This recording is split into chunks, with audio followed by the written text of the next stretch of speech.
आप सभी जानते हैं कि 30 अक्टूबर 2023 को IRDA ने एक सर्कुलर जारी किया।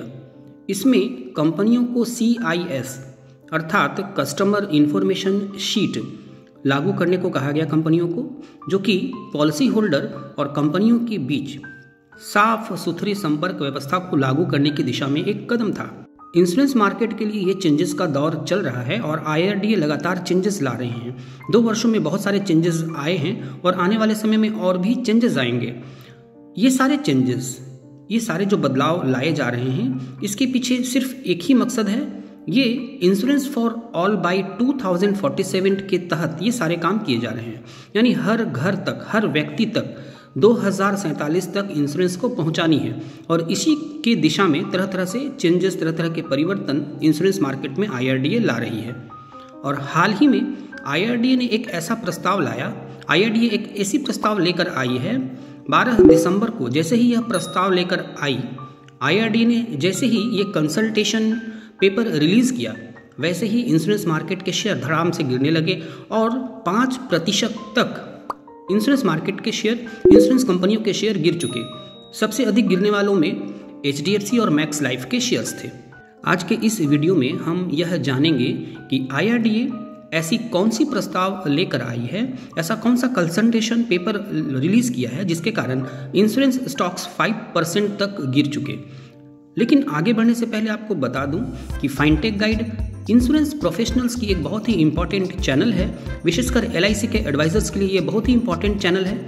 यदि आप LIC के एडवाइज़र हैं या LIC के DO हैं या किसी भी रूप से आप LIC के संपर्क में हैं, तो आपको यह चैनल ज़रूर सब्सक्राइब करनी चाहिए। यदि आपने अभी तक इस चैनल को सब्सक्राइब नहीं किया है तो उसको ज़रूर सब्सक्राइब कर लें।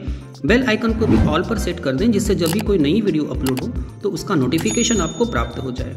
साथ ही इस चैनल के प्लेलिस्ट को भी आप ज़रूर फॉलो करें, वहाँ पर आपको बहुत सारे उपयोगी वीडियोज़ मिलेंगे। उन वीडियोज़ को भी आप ज़रूर देखें। आइए अपने आज के टॉपिक पर हम आगे बढ़ते हैं। IRDA ने 12 दिसंबर को जो एक्सपोजर ड्राफ्ट जारी किया है, उसमें यह कहा गया है कि सरेंडर वैल्यू को बढ़ाई जाए। उसमें सरेंडर वैल्यू को बढ़ाने की बात की गई है, यानी सभी स्टेक होल्डर से इसके लिए सजेशंस भी मांगे गए हैं और इसमें और भी आगे डेवलपमेंट्स होंगे और इन सजेशंस के अनुसार बाद में इसमें और भी चेंजेस किए जाएंगे। लेकिन फिलहाल जो एक्सपोजर ड्राफ्ट जारी किया गया है, जो कंसल्टेशन पेपर रिलीज किया गया है, उसमें सरेंडर वैल्यू को बढ़ाने की बात कही गई है। सभी कंपनियों से कहा गया है कि वो सरेंडर वैल्यू को बढ़ाकर देंगे और इसके लिए कुछ कैलकुलेशंस बताए गए हैं। ये सारे चेंजेस जनवरी से लागू होने वाले हैं। जनवरी 2024 से बहुत सारे चेंजेस लागू होने वाले हैं। ब्रांचेस को पेपरलेस करने की योजना है, सारे काम ऑनलाइन करने की योजना है, ऑनलाइन प्लेटफॉर्म लॉन्च होने की बात है। ये सारी चीज़ें जनवरी 2024 से लागू करने की बात चल रही है। लेकिन किसी कारणवश यदि जनवरी 2024 से ये लागू नहीं हुई तो निश्चित रूप से नेक्स्ट फाइनेंस ईयर यानी कि अप्रैल 2024 से ये ज़रूर लागू हो जाएंगे और इसके लिए सभी एडवाइजर्स को तैयार रहनी चाहिए। उनको अपने आप को ऑनलाइन इस्टेब्लिश करनी चाहिए, ट्रेनिंग लेनी चाहिए। जो भी ऑनलाइन काम नहीं जानते हैं, वे सारे काम ऑनलाइन उनको सीखने होंगे, ज़रूर उनको सीखनी चाहिए, क्योंकि आने वाले समय में सारे काम पेपरलेस और ऑनलाइन होने वाले हैं। तो इसके लिए आपको तैयारी करनी चाहिए और फाइनटेक गाइड इसमें ज़रूर आपकी सहायता करेगी। आप इस चैनल के साथ लगातार बने रहें। निश्चित रूप से फाइनटेक गाइड ऑनलाइन जो सारे काम होंगे उसके लिए वीडियोज़ इस पर अपलोड करेंगी और आपको ट्रेनिंग देगी। तो इंश्योरेंस के वो सारे प्रोडक्ट्स जिसमें सरेंडर वैल्यू होती है, अर्थात एंडोमेंट प्लान्स या मनी बैक प्लान्स और जो भी पार प्रोडक्ट्स हैं जिनमें सरेंडर वैल्यू होती है, उनके सरेंडर वैल्यू को इंक्रीज करने की बात कही गई है और एक निश्चित सीमा के अंदर उनमें इंक्रीमेंट की जाएगी, उनमें बढ़ोतरी की जाएगी। आप जानते हैं, चूंकि आप इस फील्ड में हैं, आपको मालूम है कि बहुत सारे कस्टमर्स ऐसे होते हैं जो पॉलिसी स्टार्ट करने के बाद किसी कारण से भी वो पॉलिसी स्टार्ट कर लेते हैं, लेकिन बाद में उस पॉलिसी को वो कंटिन्यू नहीं कर पाते, पॉलिसी को चला नहीं पाते या उनकी पॉलिसी लैप्स पोजीशन में पड़ी रहती है।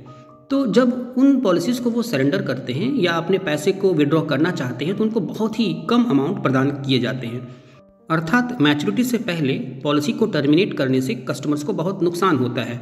लेकिन IRDA के इस प्रपोज्ड चेंज के बाद आने वाले समय में कस्टमर्स को सरेंडर वैल्यू बढ़ा कर दी जाएगी, उनको नुकसान नहीं होगा।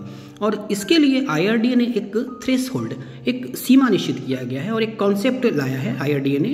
IRDA का एक प्रस्तावित कॉन्सेप्ट है प्रीमियम थ्रेशहोल्ड का, अर्थात एक निश्चित सीमा तय की जाएगी, उससे कम सरेंडर वैल्यू कस्टमर्स को प्रदान नहीं की जाएगी। आपको पता है कि 2 वर्ष के बाद पॉलिसी 2 वर्ष के बाद सरेंडर की जा सकती है, और 2 वर्ष के बाद जब कोई कस्टमर पॉलिसी को सरेंडर करता था तो उसको गारंटीड सरेंडर वैल्यू प्रदान की जाती थी, जो कि बहुत ही कम होती थी। लेकिन अब ये जो प्रस्तावित है, एक प्रीमियम थ्रेशोल्ड, एक सीमा निश्चित की जाएगी, उस सीमा से कम कस्टमर्स को सरेंडर वैल्यू प्रदान नहीं की जाएगी, बल्कि उससे अधिक ही प्रदान की जाएगी। और इसके लिए जो प्रस्तावित हैं और जो भी सजेशंस आने वाले हैं उसके अनुसार बाद में इस पर और भी कैलकुलेशंस तय किए जाएंगे। फिलहाल ये समझ लें कि सरेंडर वैल्यू अधिक बढ़ाकर ही दी जाएगी, और निश्चित रूप से इससे जो विभिन्न कंपनियां हैं उनके प्रॉफिट पर असर पड़ेगा, उनके प्रॉफिट कम हो जाएंगे। और फिर उसके बाद देखना होगा कि कंपनियां इसके लिए कौन से रास्ते निकालते हैं।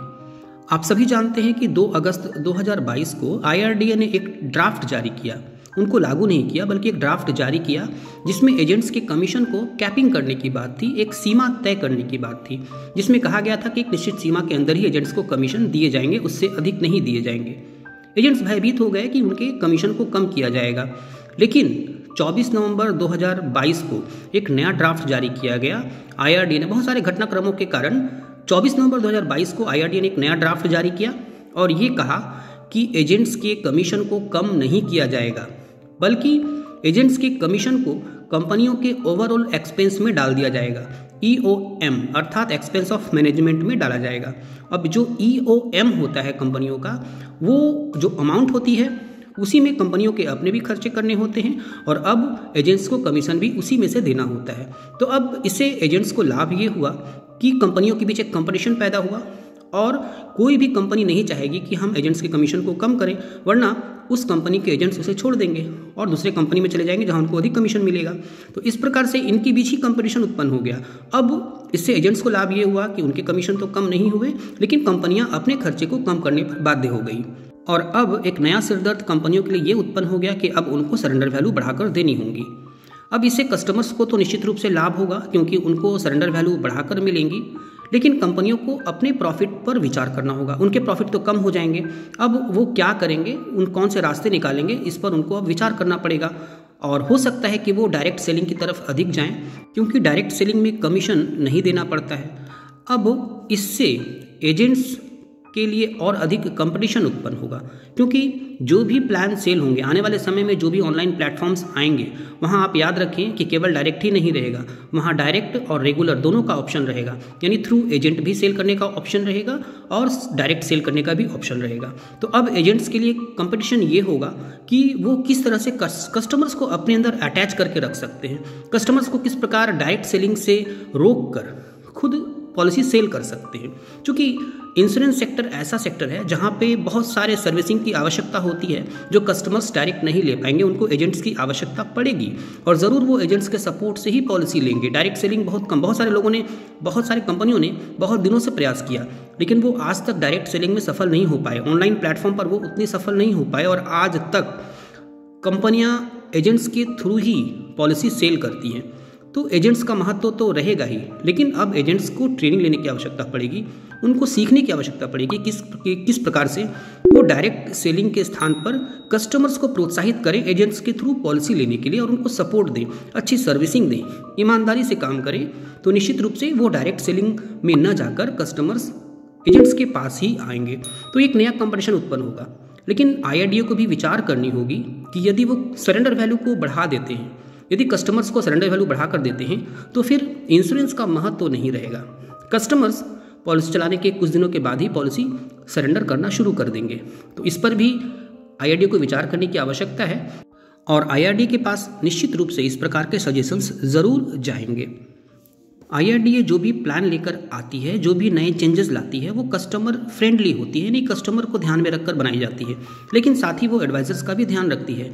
तो एडवाइजर्स को बिल्कुल हतोत्साहित नहीं होनी चाहिए, बल्कि उनको पॉजिटिव रहना चाहिए। आने वाला समय उनके लिए अच्छा ही रहेगा, किस तरह के कोई नेगेटिव विचार उनके मन में नहीं आनी चाहिए कि डायरेक्ट प्लान सेल होंगे, कमीशन कम कर दिए जाएंगे, या बहुत सारे अन्य विचार भी आते हैं ऑनलाइन प्लेटफॉर्म आने के बाद क्या होगा। तो आप बिल्कुल पॉजिटिव रहें। फाइनटेक गाइड शुरू से यह कहती आ रही है कि आने वाला समय इंश्योरेंस एडवाइजर्स के लिए बहुत ही अच्छा है, उज्जवल है। आप आपको बस सीखने की आवश्यकता है, अपने आप को ऑनलाइन इस्टेब्लिश करने की आवश्यकता है।